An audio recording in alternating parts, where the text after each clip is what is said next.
What up, beautiful people? J. Cole Yoga Beyond the Mat. What's happening? I'm back in the meditator's chair again. Check this thing out.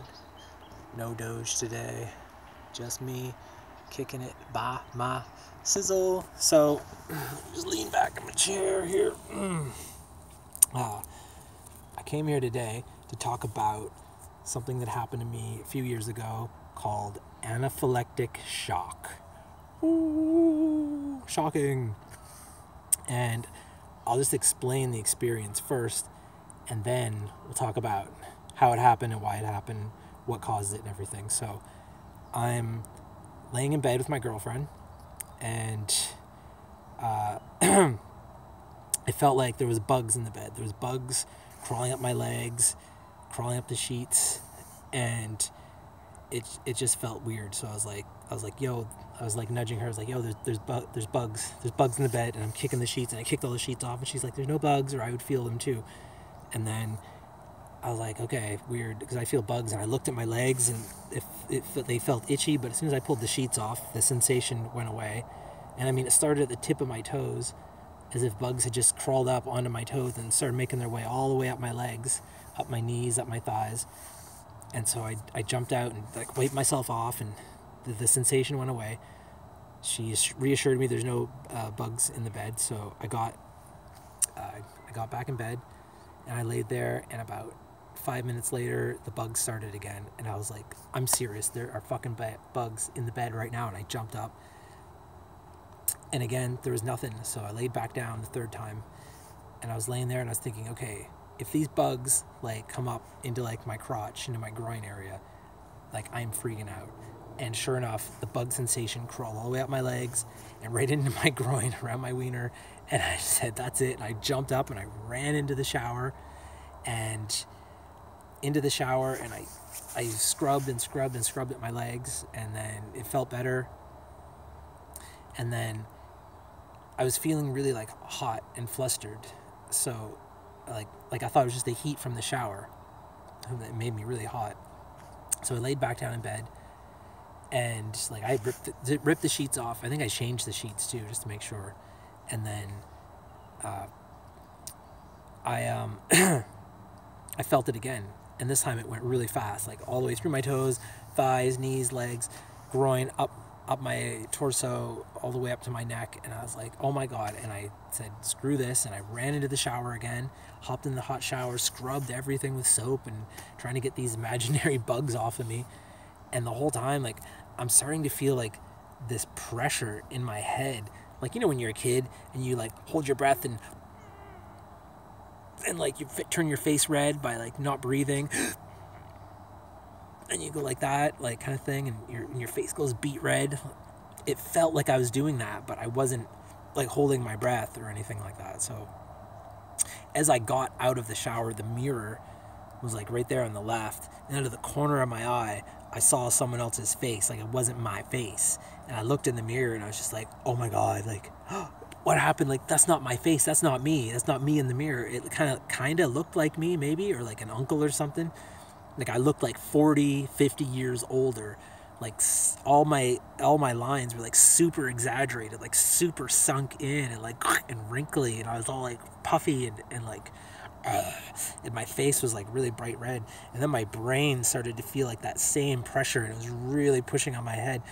And so I went in to where my girlfriend was sleeping, and she had like completely passed out at this point. And so she had like turned over and was like looking away, and I was like, it's like, yo, wake up. It's like, yo, wake up. It's not my face. Like, it's not my face. Wake up. And she's like, what do you mean it's not your face?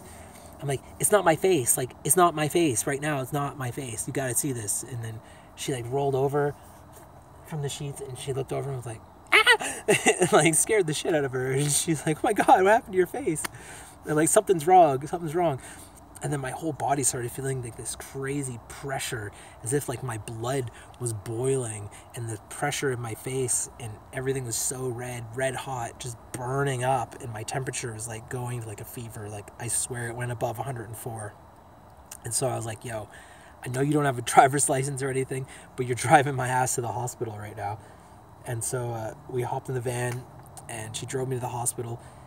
Now, the markings were weird on where the emergency was. The sign said, like, emergency this way, and the arrow pointed to a door, so we went in that door. And then that wasn't the emergency.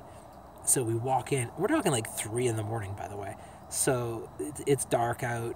Nothing's really lit up that well. And this is in Halifax, in Nova Scotia. So we go into this supposed emergency area, and we get in there a little ways and realize this isn't the emergency. And it's like, oh, fuck. All right, now what do I do? And then it happened. Like, I lost my vision. Like, everything just, this pressure that was building up inside of me, just like lost it, and it just went, vision totally gone.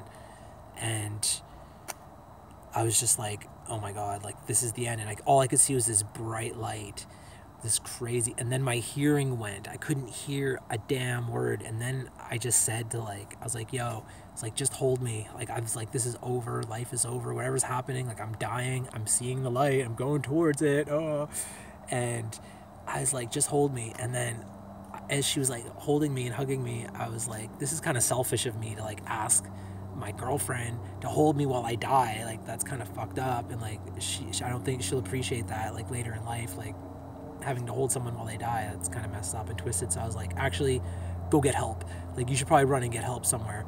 So she ran off to go get help. And like, I just kind of stood there, and I lost all feeling in my body. All I was seeing was this crazy bright light, kind of all like just white, brilliant, and no hearing, no senses, no smell, no taste, nothing. Like, I just was gone.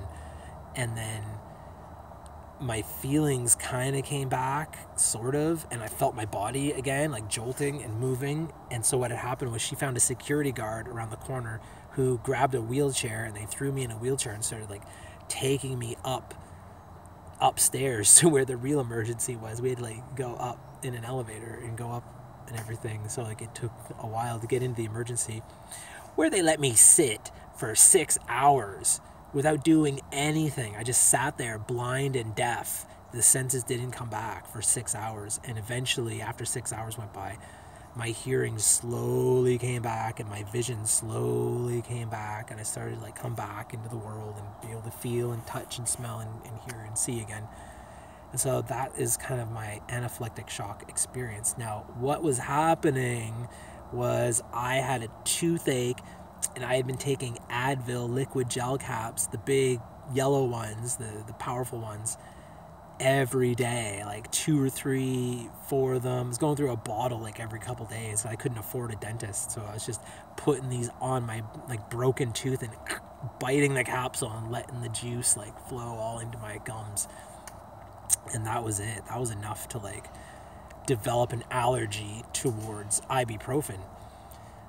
The funny thing was, when I was in the hospital, they were like, oh, do you have an allergic reaction to something? Did you eat anything different? And like, I had eaten some lobster, and I hadn't eaten lobster in like a few years. I was like, I don't know, maybe I'm allergic to lobster now. And they were like looking at me like, I don't know. And so they didn't even give me like anything for the allergy. And that was kind of like the weird thing, that they just let me sit there for so long without doing anything. And anyways, I only found out because when I went back home that same night and laid back in bed, now that all this experience was over, and I laid there and my toothache started acting up again, and I went in the room and and it was only one of like the little blue ones, the weak ass ones that I had left, and I popped that in my mouth and bit it, and I laid down in bed, and I felt it again. There's those fucking bugs on my toes creeping up my legs, and I just put 2 and 2 together. I was like, oh my God, I bet it's the Advil. I've been taking so many of them, I've developed an allergy. So I had bought some, on the way home, we stopped at a pharmacy, and I had bought some antihistamines. So I took a couple antihistamines, and within like 5 minutes, the feeling all went away. So I'm definitely allergic now to ibuprofen. I'll never take that shit again, ever, for the rest of my life. And if anybody else has an ibuprofen allergy, there's something called naproxen, Naproxen, and a rabbit just flew by over there. No, it's gone. You can't see it. Naproxen is an anti-inflammatory for anyone who has like headache pains or toothache pains or any kind of body pains. A pain is an inflammation. It's inflammatory. So when you're taking things like Advil and Tylenol, all you're doing is like numbing the pain. Like, the pain is still there. You're not fixing the cause of the pain. You're just kind of fooling your brain into thinking that you don't have the pain anymore when it's there the whole time. Like, just wah, wah, wah, wah, wah. And so what naproxen does is it takes the inflammation away and it's gone, and then the pain is gone after the inflammation is gone. Anyways, yeah, that's my story about anaphylactic shock. Shocking, I know, right? That's it for today, ladies and gentlemen, folks, fans, and freaks. We out. Peace, love, and light. Namaste. And all that other good noise. Don't forget to subscribe. Click on the Patreon link and donate to my cause, whatever it may be.